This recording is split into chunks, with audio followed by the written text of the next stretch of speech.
了你的皮。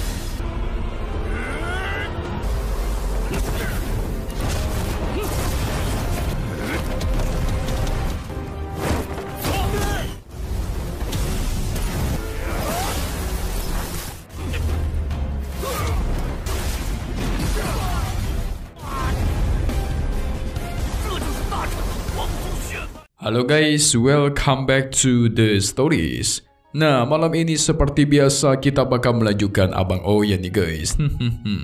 Di part ini seru banget karena bakal terjadi perang antar klan naga guys. Wah, apakah Abang Oyen bakal tepat waktu membantu Jian dalam meloloskan diri dari pembekuan kristal? Ini bakal menjadi perang besar karena keempat pulau saling bertarung. Lebih tepatnya 3 lawan 1 sih. So, maka dari itu kita pun masuk ke intro guys ya.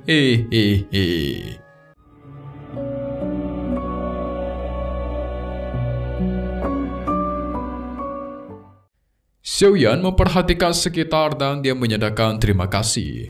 Gara-gara Qingling dibiarkan memasuki makam naga kuno agar dia bisa berlatih. Tetua Culin justru sengaja membiarkan dia masuk karena pasti ada hal berguna untuk Qingling di dalam nanti. Apalagi kan kita tahu Qingling memiliki darah dari ular kuno. Ada sedikit hubungannya dengan naga kuno lah. Namun gak lama dari itu, muncullah seorang kakek tua guys. Yes, dia adalah sang master pedang yang waktu itu membantu Xiaoyan dalam perang besar kemarin di Istana Jiwa dalam menyelamatkan si guru guys. Kita ingat namanya Senior Tiejian atau pedang besi. Dan seingat kita waktu itu harusnya kan dia mengorbankan dirinya dan tidak selamat. Yang ternyata dia selamat gara-gara ditolong oleh tetua Juli. Kalau kan ingat waktu itu Jian membuka portal teleportasi lalu dibantu oleh kekuatan misterius dari atas langit kan? Ternyata itu adalah kekuatan dari tetua Juli guys. Pantesan aja bisa kebuka itu portal. Tetua Juli mengeluarkan 5 tetes darah kuno yang bisa memperkuat tubuh dan memulihkan Touqi. Dengan baik hati dia berikan kepada Xiaoyan. Tiejian dan Heiqing bakal menjaga di sini agar Xiaoyan bisa dengan tenang melelehkan kristalnya Jian. Dimulailah proses pelelehan kristal tersebut.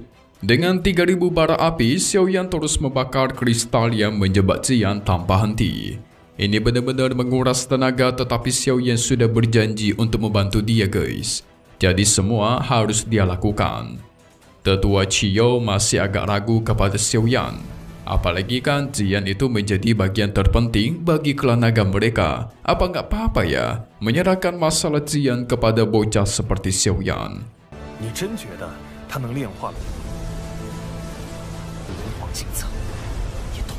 Sebaliknya, tetua Juli malah percaya sama dia guys. Melihat bagaimana Jian selama ini memperlakukan dan berteman baik sama si Xiaoyan. Dan sebaliknya mereka harus berfokus untuk memperkuat pertahanan Pulau Naga. Karena 3 pulau musuh tidak lama lagi akan menyerang. Kita diperlihatkan ada tanda-tanda penyerangan guys. Karena ada beberapa kapal yang melewati ruang dan waktu. Entah kemanakah tujuan mereka, tapi yang pasti mereka membawa ribuan pasukan yang bersiap untuk berperang. Kita berpindah lagi ke tempatnya Xiaoyan. Proses pelelehan kristal yang terus berlanjut tanpa henti. Dan akhirnya ada tanda-tanda pencairan dari kristal itu. Xiaoyan sudah menghabiskan banyak tenaga. Dia mulai memakan 1 tetes darah naga kuno untuk memulihkan kekuatannya. Dan tidak berasa sudah menghabiskan waktu sekitar sebulanan guys. Buset, lama bener. Nah, lelehan dari kristal itu juga memancarkan energi buah Hunyuan yang merasuki ke darahnya si Jian. Itulah yang dimaksud oleh tetua Juli kemarin. Semua orang bahkan para pasukan kecil pun memperhatikan proses ini. Apalagi tetua Juli. Dia makin percaya akan masa depan Xiaoyan yang pasti cerah. Apalagi melihat kemampuannya yang sangat luar biasa hebat. Gak ada yang bakal bisa menghalanginya. Namun tiba-tiba terdengar suara ledakan besar. Terjadilah goncangan yang membuat orang-orang di sana panik. Yang ternyata goncangan itu berasal dari luar pulau guys. Tetua Culi mengambil jarak cukup jauh lalu mengaktifkan formasi penghilang, sehingga kota mereka seakan-akan menghilang dan tidak terlacak. Tetua Culi bersiap membawa pasukan besarnya keluar pulau untuk mengecek, dan muncullah banyak sekali retakan ruang.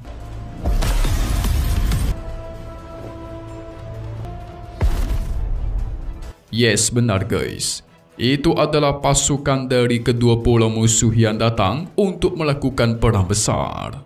Ada satu lagi pulau yang belum muncul nih. Wah, kacau. Semuanya bersiap untuk berperang, membawa pasukan yang jumlahnya ratusan.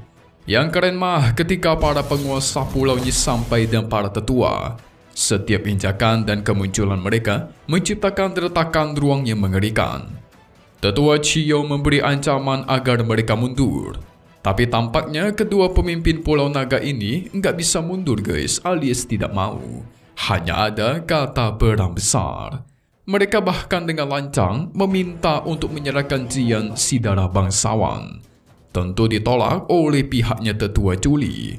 Nggak ada kata damai, maka waktunya untuk maju.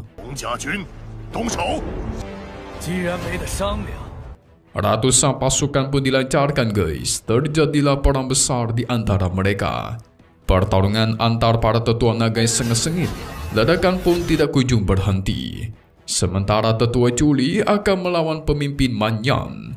Keduanya memancarkan kekuatan masing-masing sampai berbentuk kristal yang begitu besar. Ketika semua musuh yang ada di dekat sana itu langsung membeku tidak bisa bergerak. Wah, keren banget. Inilah kekuatan dari para Toujun bintang tinggi. Keduanya pun menerjang sekali adu kekuatan semua yang ada di dekat sana itu membeku jadi kristal guys. Setelah membeku lalu diledakkan lagi sampai tidak ada yang bisa mendekat.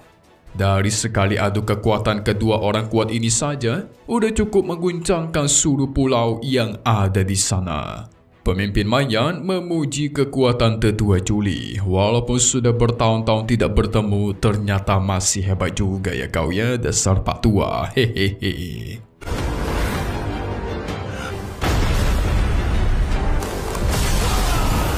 Keduanya kembali menyerbu, melancarkan serangannya masing-masing. Yang jadi korbannya adalah para prajurit lemah yang ada di dekat sana guys. Mereka sekali kena imbasnya aja langsung meninggal, itu kasihan. Hahaha. Pemimpin Manyan kuat sekali. Setiap serangan dari mereka menciptakan pecahan ruang yang tidak terhitung jumlahnya. Kalau dilihat kekuatan pemimpin Manyan itu fokus kepada kekuatan yang besar. Sementara Tetua Culi adalah tebasan yang tajam. Mereka bertarung sampai di atas awan guys. Yang terlihat hanyalah cahaya terang menembak ke bawah.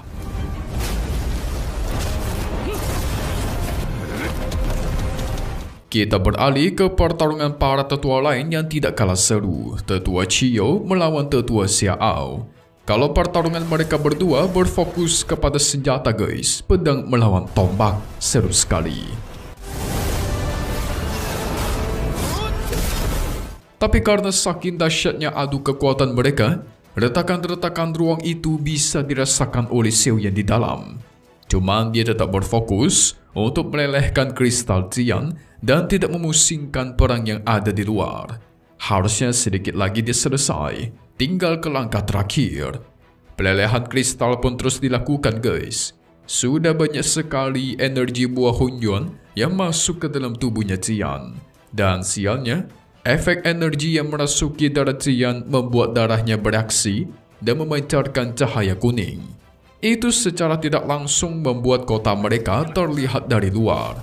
Formasi penghilangnya pun jadi sia-sia guys. Wah, bencana ini. Hei Qing dengan siap siaga mempersiapkan pasukan untuk berlindung. Bersiap untuk perang, teriak dirinya. Gara-gara pancaran darahnya si Jian membuat si Tetua Xiao menyadari energi itu guys. Dia memanggil pasukannya agar segera pergi ke sumber darah bangsawan. Dalam waktu singkat, mereka menemukan kota tersembunyi. Dan serangan mereka menghancurkan formasi penghilang yang ada di sana. Hei Qing membawa pasukannya keluar untuk bersiap. Dulu Hei Qing memiliki masa lalu yang buruk sama si Xiao. Sehingga terjadilah pertarungan di antara mereka yang sangat sengit. Kita lihat siapakah yang lebih dahsyat. Xiao mencoba mengincar Xiaoyan untungnya He Qing berpindah dengan cepat lalu mementalkan dia.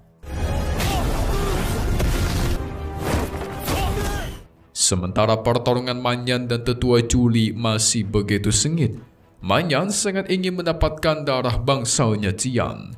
Di satu sisi, Tetua Juli ragu guys, bisa menahan dirinya dalam waktu lama. Karena bisa dibilang kekuatannya milik dia dengan si Manyan itu hampir setara. Dan tiba-tiba muncullah retakan besar ruang lainnya. Yes, benar. Itu adalah kehadiran pemimpin dari pulau lain, yaitu Tetua Qingyan. Aduh, muncul lagi masalah baru guys. Tetua Qingyan menyuruh Manyan agar segera menghalau Tetua Juli, sementara dia bakal mencari darah bangsawan milik Cian. Qingyan ini sangat kuat, bahkan mungkin lebih kuat daripada mereka. Setiap langkahnya aja nih guys, itu cukup menghancurkan pasukan di sana. Auto kesulitanlah Tetua Juli. Jikalau harus menghalau dua tetua sekaligus, wah, di satu sisi He Qing juga sibuk menghalau si Tetua Xiao. Ini gimana ini ya guys? Qingyan sudah mendekati tempatnya Xiaoyan pula. Dia sampai memuji Xiaoyan yang cukup berbakat ya. Kelihatannya sudah berhasil melelehkan kristal yang ada di sana. Masih ada senior Tiejian yang mengganggu. Tetapi sayang sekali kekuatannya jauh di bawah Tetua Qingyan. Menghasilkan dirinya dilempar jauh dari sana dan tidak berdaya guys. Qingyan memperhatikan proses pelelehan kristalnya Xiaoyan. Dari situ dia sadar ini adalah proses evolusi yang hampir gagal. Kalau bukan gara-gara Xiaoyan mungkin udah gagal dari kapan tahu. Tetapi ketika dia merasakan pancaran kekuatan darah bangsawannya Cian, Qingyan jadi bersemangat guys. Kalau bisa mendapatkan darah bangsawan ini, maka dia bakal menjadi yang paling kuat seantero benua. Waduh. Xiaoyan tinggal sedikit lagi berhasil padahal nih. Tapi Qingyan malah mengganggu dia dengan bertanya, siapakah dirimu? Memiliki api surgawi seperti ini pasti bukan orang biasa. Xiaoyan hanya membalas, menyebut namanya dan mengatakan tidak akan membiarkan keturunan dari Raja Naga alias si Cian jatuh ke tangan mereka. Qingyan mengatai Xiaoyan guys, yang sok tahu. Raja Naga mereka sudah lama menghilang, kekuasaan sudah lama kosong, sehingga kau juga bakal aku hilangkan dari muka bumi ini. Dia memanggil cakar naga raksasa yang bersiap untuk mencengkram si Xiaoyan sampai mati. Namun tiba-tiba keluar dari dalam tubuh Cian memancarkan darah kuning bangsawan yang begitu terang guys, membuat langit di sana terang seterang-terang matahari, dan muncullah sosok jiwa naga kuno yang turun dari atas langit. Serangan milik Qingyan tadi pun dihilangkan guys. Cahaya dari atas langit itu sangatlah kuat sampai mengejar Qingyan kemanapun dia pergi, dan hasilnya dia terkena serangan talak sampai sekarat mampus. Itu adalah cahaya dari darah Raja Naga. Akhirnya guys ya. Di sini kita ditunjukkan sosok evolusi dari perubahan Cian. Wah, tampaknya kuat banget. Dengan sayap dan tubuhnya sekarangnya sudah bisa kita bilang sebagai dewasa. Atau mungkin remaja kali ya. Kan sebelumnya tubuhnya masih kecil tuh. Memiliki sayap, matanya aja sekarang berwarna emas kekuningan. Yang pertanda itu adalah warna si Raja Naga. Hancur udah ini mah. Semua musuh ada di sana bakal jadi ayam geprek nih guys. Mengingat sifat barbar yang Ciannya suka menghabisi dan memukul semua orang. Waduh, jadi ayam geprek ini mereka nih. Cus, buat kalian kepo nih guys, kita lihat aja deh spoiler untuk part 147 yang bakal rilis lagi di minggu depan, oke? Nah, jadi ya singkat aja kita semua bakal melihat sesuai dengan prediksi kalian. Cian dengan kekuatan barunya itu hebat banget. Manyan beserta tetua-tetua lain itu dia tundukkan dalam waktu singkat hanya dengan satu tangannya doang guys. Buset. Sementara para prajurit langsung tunduk ketika melihat darah Raja Naga yang bangkit. Xiao Yan pingsan gara-gara menghabiskan Touqi. Dia memberikan dia setetes darah kuno dan tuar. Seketika dia mengalami penerobosan, guys. Tapi anehnya muncul serangannya banyak sekali ular dari bawah laut. Kalau ngomongin ular, memang curiga itu adalah Qinglin yang berada di Medan Naga kuno. Kita ingat dia akan berlatih di sana, guys. Bisa aja dilepaskan dari nih. Wah, makin mantap aja ya guys ya. Hehehe. Selesai dulu untuk part 148 BTTH Battle to the Heavens. Yes, update lagi di minggu depan dan pastinya cuma di sini ya guys ya, The Stories. Thank you buat kalian semua nonton dan selalu support channel Mimin. Semoga kalian semua sehat selalu. Memang pamit undur diri dulu. Kita bakal ketemu lagi di video-video selanjutnya. Oke kalau gitu, see you guys.